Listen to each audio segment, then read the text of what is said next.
adalah yang mengabadikan tentang pola-pola pendidikan kenusantaraan.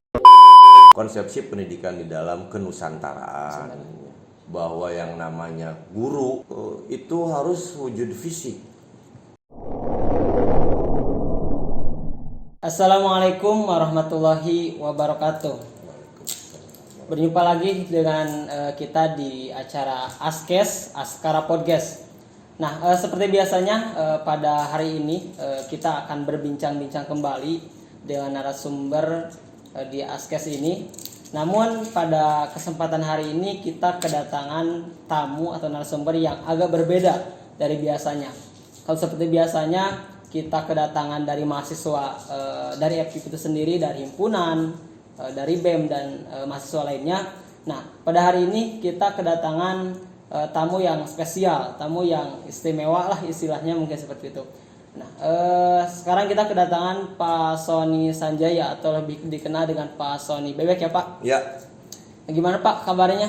Alhamdulillah sehat. Alhamdulillah sehat. Sebelumnya mungkin terima kasih Pak udah datang ke acara kami Askes ini. Meskipun keadaannya seperti inilah. Wih, hebat, keren. Yang penting mah kemauan. Nah, iya alhamdulillah. Langsung saja mungkin Pak.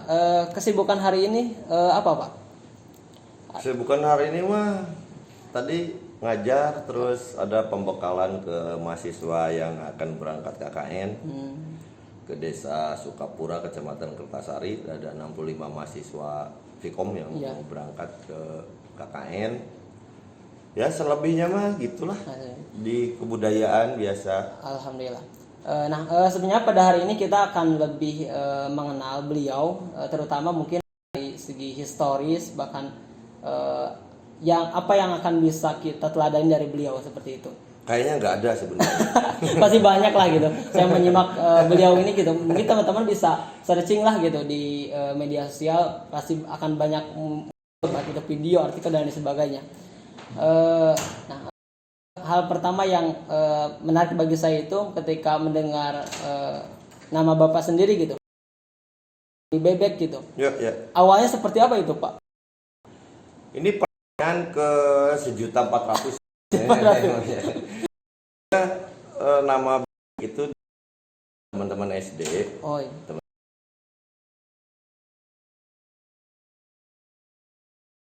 Karena saya nggak tahu reasonnya karena apa, tapi saat itu banyak teman-teman SD yang manggil saya Bebek, si Bebek. Habis itu masuk ke SMP, ada teman-teman SD, padahal udah pindah ya, maksudnya pindah ke SMP, tapi ada teman-teman SD yang satu sekolah sama manggil gitu, jadi semuanya manggil sama. Begitu pun ke SMA, kuliah, teman-teman semuanya. Kalau ke zaman dulu kan belum ada sistem klaster ya. Bukan klaster sih, ya zonasi.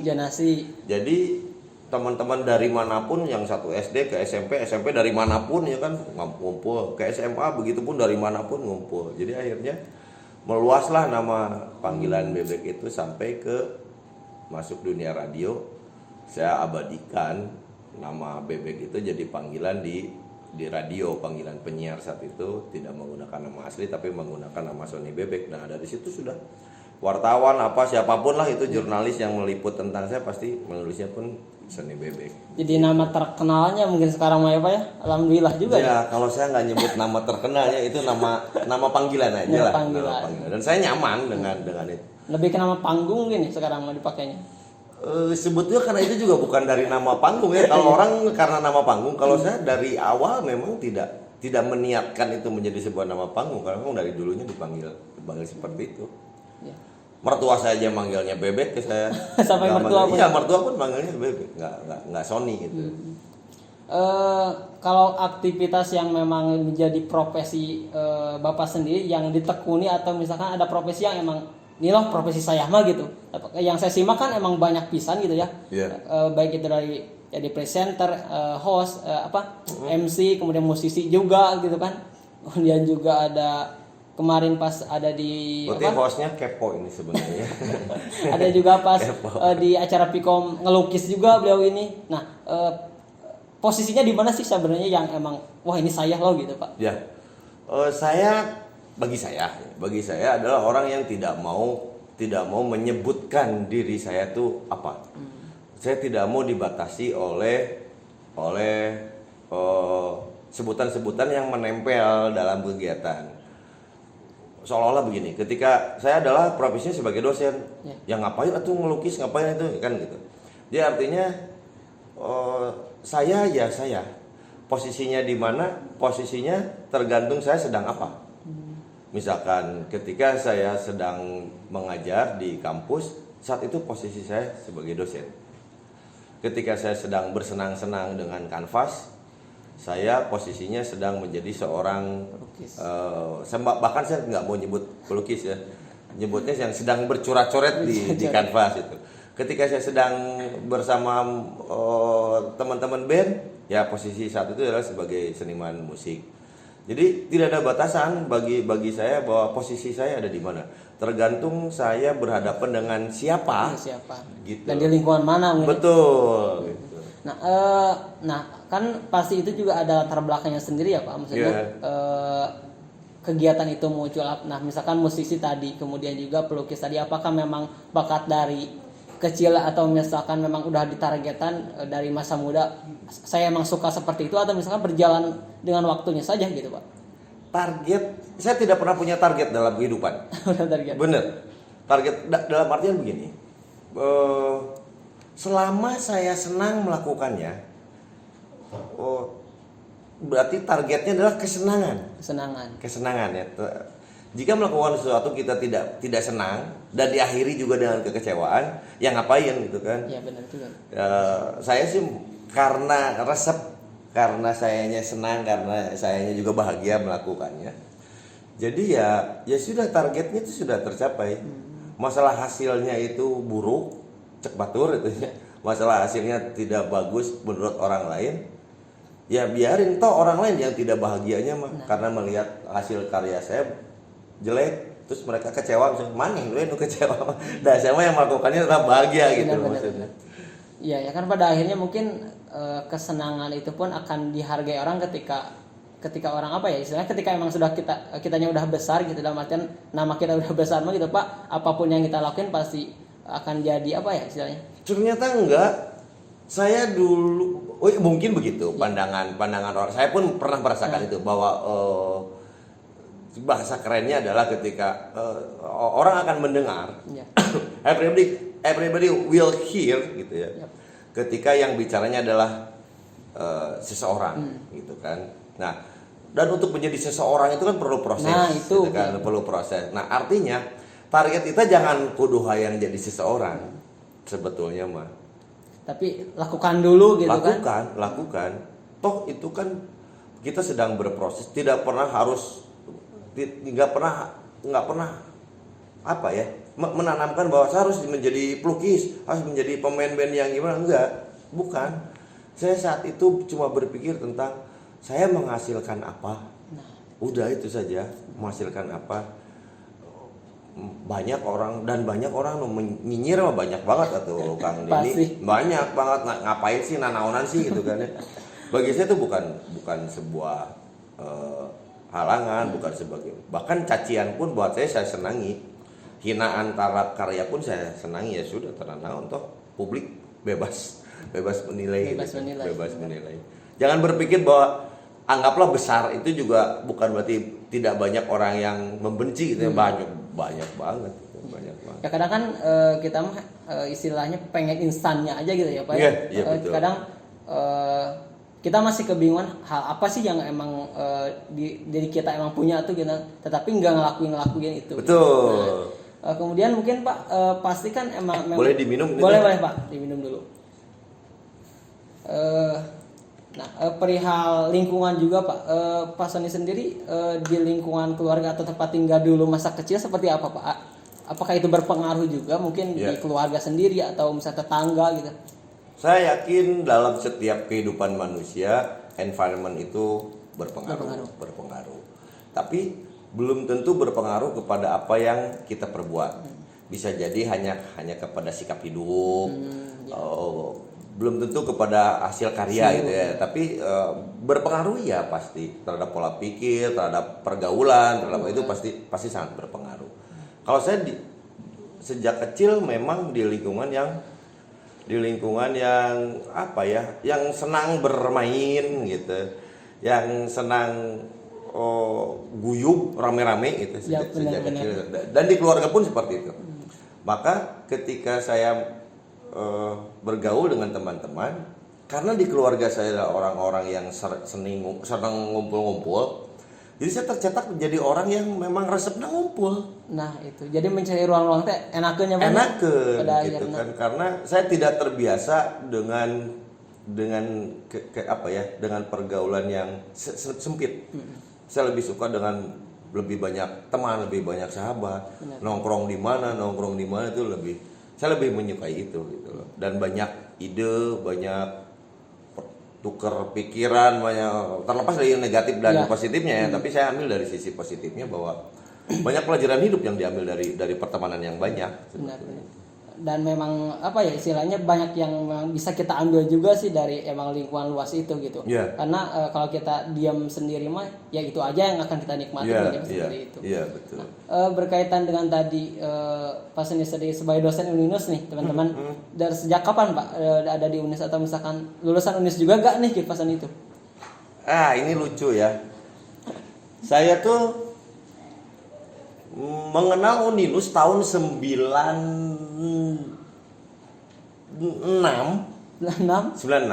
ke 96 ketika ada UMPT Sipenmaru zaman lamanya Sipenmaru. Nah, Uninus itu dipakai tempat untuk penerimaan mahasiswa baru mahasiswa negeri ya kan. Ih, saya datang ke sini. Di Uninus saya kebagiannya ujiannya di Uninus, datang ke sini. Akhirnya setelah ujian, nah, itu pertama kali saya mengenal bangunan Uninus ini. Betapa besarnya Uninus tahun 96 saya ingat waktu itu.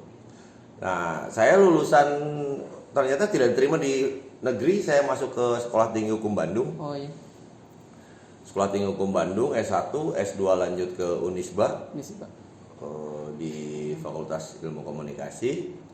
Nah, masuk ke Uninus itu ngajar, saya lupa persis tahunnya, cuma kalau pernah ke kantin ada si Kang Geri. Nah, eta angkatan eta. Oh, angkatan. Angkatan enggak, maksudnya mahasiswanya dia gitu lah ya.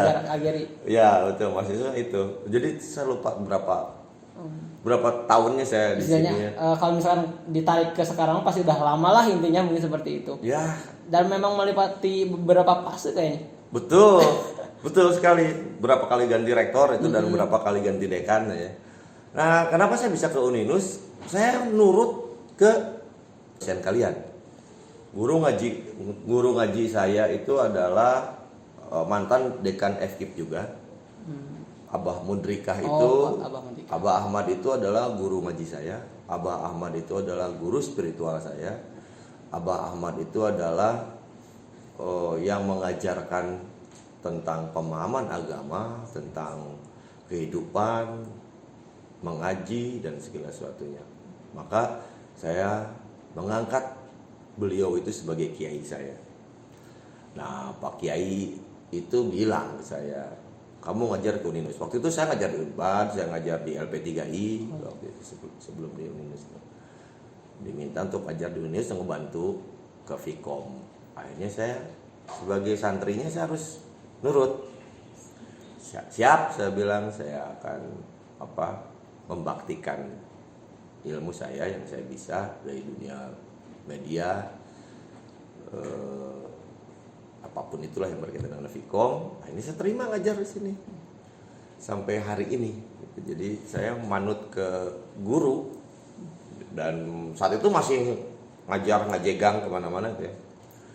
Tepat 3-4 tahun ke belakang saya sudah putuskan saya tidak lagi ngambil beberapa mata kuliah yang banyak di tempat lain selain di Uninus. Maka home base-nya pun sekarang jadi di Uninus. Begitu ceritanya. Nah, hal menarik sih yang memang barusan saya dengar terkait dengan pengabdian diri kepada seorang guru ya. Apalagi barusan ada statement bahwa saya itu santrinya Abah gitu. Kenapa bisa seperti itu Pak? Padahal kan misalkan kita udah istilahnya lulus S2 juga gitu, udah masuk ke masa-masa atas lah gitu. kenapa ada istilahnya bahwa menekatkan diri saya untuk menjadi santri dan murid dari Abah sendiri itu Pak? Apakah itu kebutuhan untuk diri saya atau seperti apa Pak? Kita harus memahami bahwa konsepsi pendidikan di dalam Islam, konsepsi pendidikan di dalam kenusantaraan, bahwa yang namanya guru itu harus wujud fisik, ya, wujud fisik. Kemudian adab. Nah, saya sangat berpegang teguh pada adab itu. Bahkan guru itu juga dari sisi keagamaan sudah pasti ya. Dalam kehidupan lain pun banyak guru yang saya temui bahkan seusia. Banyak ilmu yang tidak saya dapatkan dari bangku kuliah ataupun dari tempat lain, tapi saya dapatkan dari sebuah pergaulan, dan sahabat saya itu yang lebih jagoan dalam urusan ilmu tertentu. Saya bilang ke mereka bahwa kamu guru saya. Gitu kan? Nah, kita tuh sering tidak mau mengakui kehebatan orang lain. Menganggap sepele juga. Menganggap sepele gitu kan. Kecerdasan itu personal kan, Den. Ada orang yang sangat jago banget masak, padahal saya handapun, ya orang guru kemana nanya kan. Berarti artinya saya muridnya dia dong. Benar-benar. Nah, artinya kita harus mampu menekan keakuan. Berarti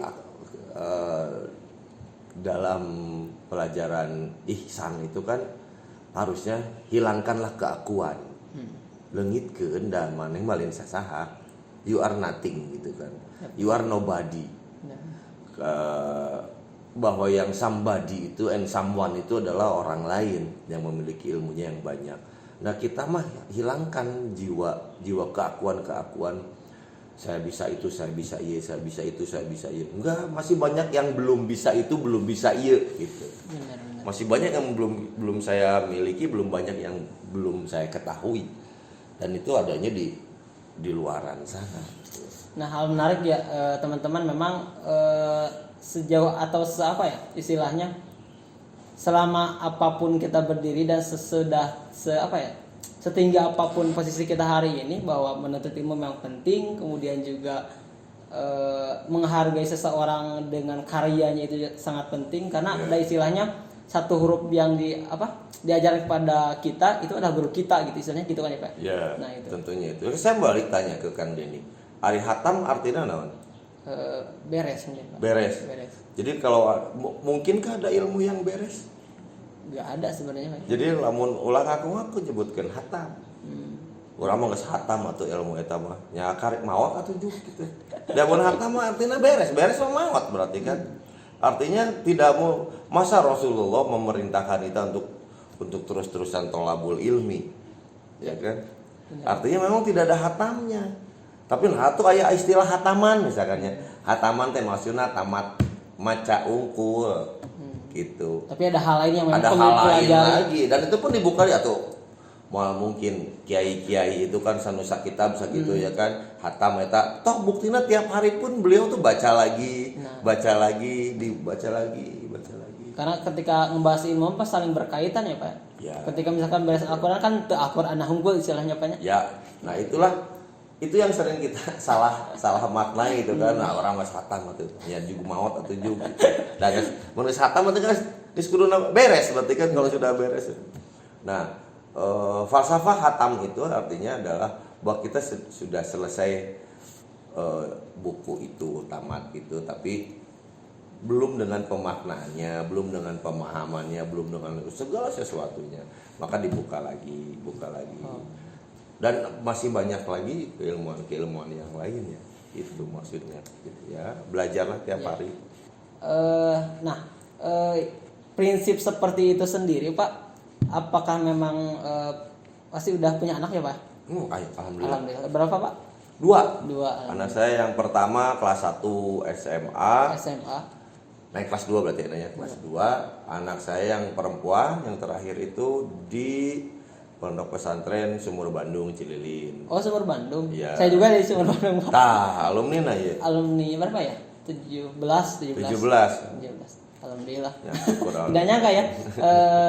Saya bertemu beliau hari ini yang anaknya juga di Sumur Bandung. Mungkin Pak Asep Dadang. Sekarang siapa ya yayasan? Sekarang Pak Kiai Ari Gumanti. Pak Ari Gumanti juga. Abah Ahmad tuh kan dari sana. Nah, Abah Ahmad dari sana. Ketika Abah Ahmad ke sini, saya pun ikut ke sini. Iya. Nah, menaik ke yang tadi mungkin Pak. Itu kan menjadi sebuah prinsip juga. Nah, ketika istilahnya kan menular untuk pendidikan anak juga. Nah, apakah memang ketika tadi anak Bapak sendiri di pesantren gitu, apakah itu memang menjadi treatment untuk anak itu supaya memang mendapatkan pendidikan yang mumpuni dalam hal pendidikan juga, moral juga, atau seperti apa Pak? Oh, setiap lembaga pendidikan saya yakin baik tujuannya ya. Saya tidak akan mendikotomikan antara pendidikan yang berpola sekuler ataupun yang sifatnya pendidikan yang boarding ya, atau kobong bunceng bahasa orang katanya, atau mondok. Bagi saya saya yakin kok semua pendidikan itu sangat baik dengan tujuan yang baik, dengan treatment juga yang baik. Nah, itu sebetulnya tinggal pilihan kita sebagai orang tua ataupun sebagai diri sendiri yang menginginkan pola pendidikan yang macam apa yang diinginkan. Nah, gitu. Jika menginginkan porsi keagamaannya yang lebih tinggi, maka ke pesantren lah. Jika memang menginginkan, sudahlah pendidikan agama mau oleh orang tuanya dan disekolahkan, misalkan sekolah sore lah, sekolah agama misalkan gitu kan. Selebihnya dia sekolah di sekolah umum. Itu kan sebetulnya tinggal pilihan saja. Nah, kenapa saya ke pesantren kan yang perempuan? Itu juga bukan karena keinginan saya. Budak namanya nu hayang gitu kan. Nah, jalur oge nya. Betul, anak-anak saya yang perempuan, bahkan saya berharap justru yang laki-laki. Oh iya benar. Yang laki-laki yang saya harapkan masuk ke pesantren, tapi ternyata kan saya tidak bisa memaksakan itu. Anak saya yang laki-laki malah kakak pengen di sekolah biasa aja, ya silakan. Tanpa diduga anak saya yang perempuan, ade mah maunya ke pesantren. Alhamdulillah, silakan. Anak saya yang perempuan yang ke pesantren. Nah, artinya mana mungkin saya harus membandingkan bahwa anak saya yang perempuan itu lebih bagus pendidikannya dibanding dengan anak saya yang di sekolah umum atau jadi friksi kayak gitu kan. Wah, jadi artinya memang itu pilihan hidupnya masing-masing, dan saya yakinkan semua pendidikan itu akan baik. Plus minus ada. Yang tadi misalkan kalau di pesantren ya pendidikan agamanya yang lebih banyak, gitu kan. Pendidikan di sini di yang umum pendidikan tentang bab-bab keagamaannya lebih sedikit. Itu saja perbedaannya sebetulnya. Nah, berbanding lurus dengan ingin mempertanyakan perspektif Bapak saja, keadaan mahasiswa mungkin ya. Mahasiswa hari ini tuh seperti apa sih Pak? Misalkan ada yang kurangnya nih, ada yang lebihnya nih, misalkan dibandingkan dengan ketika zaman Bapak sendiri Pak. Kalau saya tidak akan ngomongin kurangnya, ya kurangnya mah tiap zaman, tiap generasi ya pasti banyak kurangnya. Benar. Dan saya tidak akan ngomongin bahwa generasi yang tahun lama itu lebih hebat karena apa. Enggak, masih anak-anak kayaknya mahasiswanya keren. Anak-anak mahasiswa sekarang itu hebat. Hebatnya dalam artian bahwa tantangan barudak ayeuna itu lebih berat. Beratnya? Gini, sederhananya. Zaman saya muda, untuk mendapatkan hal yang negatif sekalipun itu sulit. Ya benar. Ya, itu sulit untuk mendapatkan hal yang negatif katanya. Jadi tong dipikir bahwa itu gampang mendapatkan hal yang negatif, hese. Tuh. Rek bawa-bawangan masalah porno, nggak ada, kemana harus mencarinya, susah gitu kan. Nah, artinya saat itu tantangan dalam urusan itu juga rada lebih sedikit itu kan. Satu sisi ya, itu contoh kecil. Nah, anak-anak muda ini keren dong. Anak-anak muda sekarang bisa keren ketika dia lolos dari semua tantangan itu, karena tantangannya nyata pisan. Ngesiap ya. Iya, artinya betapa kita ngebuka media sosial, internet, cari hal-hal yang buruk, itu didinya. Dan kita tidak bisa membendungnya secara kemediaan ya kan, kecuali diri sendiri ya kan. Maka saya bilang budak mahasiswa ini keren. Ketika dia bisa lolos dari hal itu, eta kerennya luar biasa. Bayangkan godaannya godaannya mau nyala lampu kan gitu kan, dan kita bisa lolos dari hal itu yang saya salut. Keren, dan medianya sekarang sangat mempermudah. Sangat mempermudah sekali. Zaman dulu mana aya kikian? Oh, nggak akan ada. Hanya ketika mahasiswa itu harus datang ke radio, harus datang ke TV, atau anak-anak pendidikan untuk mendapatkan kamera. Emang harganya murah ini SLR dan segala sesuatu kan nggak murah. Ini sekarang semua ada, semua bisa, semua mungkin. The question is adalah semampu apa memanfaatkannya. Nah, itu mungkin ya. Begitu. Zaman dulu dengan keterbatasan, memanfaatkan keterbatasannya itu menjadi sesuatu. Nah, tinggal ayeuna barudak ayeuna dengan segala macamnya yang sudah ada, manfaatkan itu. Benar. Tinggal ya jadi mahasiswa merdeka teh kan artinya tidak melulu harus menerima huapan-huapan dari dosen dan kampus kan itu sebetulnya. Nah, dengan kemajuan zaman, apalagi dengan sekarang istilahnya apa ya, new media ya Pak ya, media yang terus berkembang, mulai dari TikTok dan lain sebagainya, Instagram. Nah, cara terbaik untuk memanfaatkan itu menjadi sebuah seni atau kreasi itu seperti apa Pak? Daek. Kudu daeknya, kudu ada kemauan untuk memanfaatkan itu. Artinya gini lah. Orang selalu berpikir bahwa kalau mau berkarya teh sieun dinilai ku batur. Nah, itu. Ya kan? Sieun teu kapake. Sieun teu dipake. Pertanyaan saya adalah emang manehna mikiran beuteung urang oge, mikiran karya kan tidak. Selama kita memberikan sesuatu yang manfaat untuk orang lain, anggaplah basicnya adalah nu paling sederhana karena aya tetekonnya to inform, to educate, dan to entertain, to influence dan segala sesuatunya. Dari keempat hal itu aja kita sudah rasanya sudah cukup dong gitu kan. Selama kita memposting sesuatu, menghasilkan sesuatu tidak menyinggung orang lain, tidak menyakiti orang lain, tidak menghina orang lain, rasanya apa yang harus lagi dipermasalahkan kepada diri kita sehingga kita tidak mau berkarya gitu. Setuju. Nyanyian hasil karya sendiri nyanyi lah, cek batur goreng baik tarimakeun ya memang goreng. Terus gini aja, sebelum berkomentar tunjuk diri sendirilah. Seringkali kita pun sama kok gitu ke batur teu ngeunaheun lagu sia eta mah kieu. Hey, you are siapa? Apa hak Anda mengomentari karya orang lain? Ya kan? Apa hak kita mengomentari karya orang lain? Ya kan? Pengamat musik lain, pengamat lukisan lain oge, pengamat TikTok lain oge gitu kan. Tapi netizen dengan mudahnya menghakimi orang lain. Nah itu yang harus ditanamkan sekarang ku Kang Denny, ku teman-teman FKIP itu pemahaman literasi digital. Pemahaman literasi digital itu juga harus dipahami oleh publik bahwa hey, mari kita santun, mari kita beretika, mari kita beradab.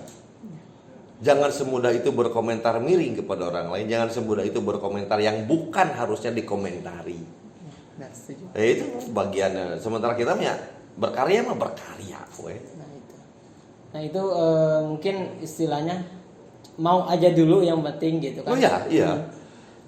Ketika kita udah punya kemauan, keinginan, kemudian juga kita udah siap, dan artian ya silahkan kreasikan hal itu gitu. Jangan sampai istilahnya kita kan sering berpikiran bahwa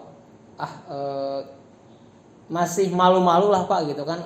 Kan ketika lihat sekarang mah gitu di dunia hiburan apa di TikTok ada yang mandi lumpur mah gitu, ada yang dalam hal agak tinggal kita pilih. Kita memposting sesuatu kilahnya sederhana makan kalian jadi parah di pesantren berenya hirupna.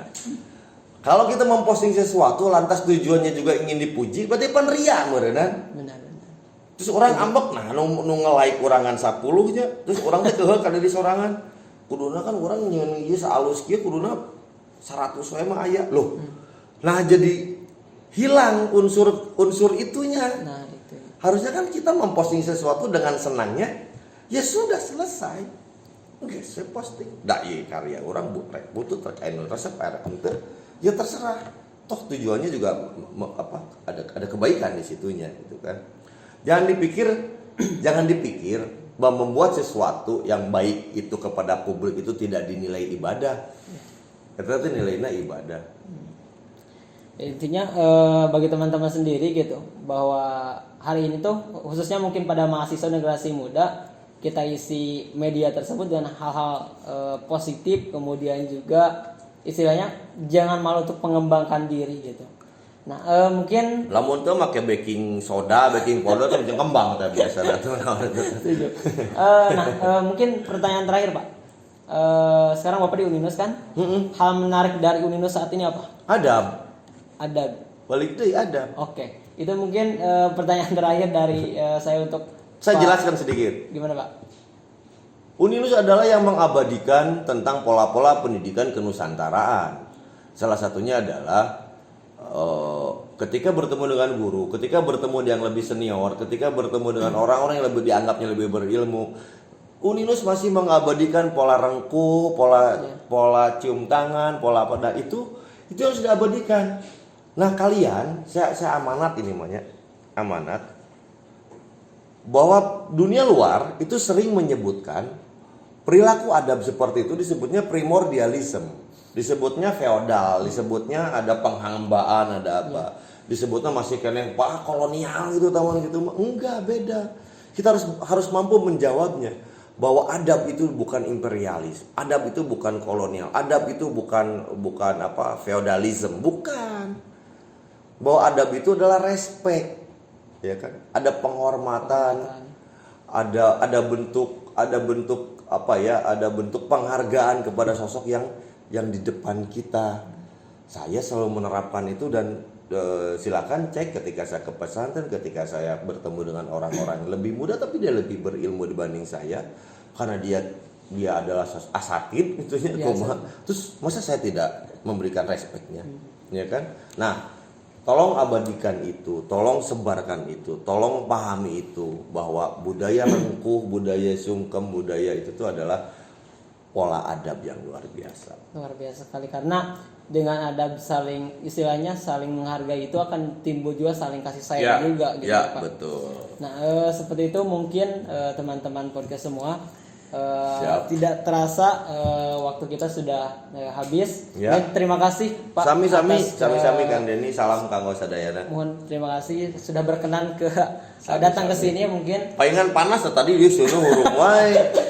Terus panas ya. Tadi rek nyenget rokok kan dia tangan dia. Ya, mudah-mudahan di lain kali kita bisa berbincang kembali Pak. Insyaallah, amin. Sangat menarik ya teman-teman. Amin. Mungkin itu saja yang dapat saya sampaikan. Wallahul muwaffiq ila aqwamit thoriq. Wassalamualaikum warahmatullahi wabarakatuh. Waalaikumsalam warahmatullahi wabarakatuh.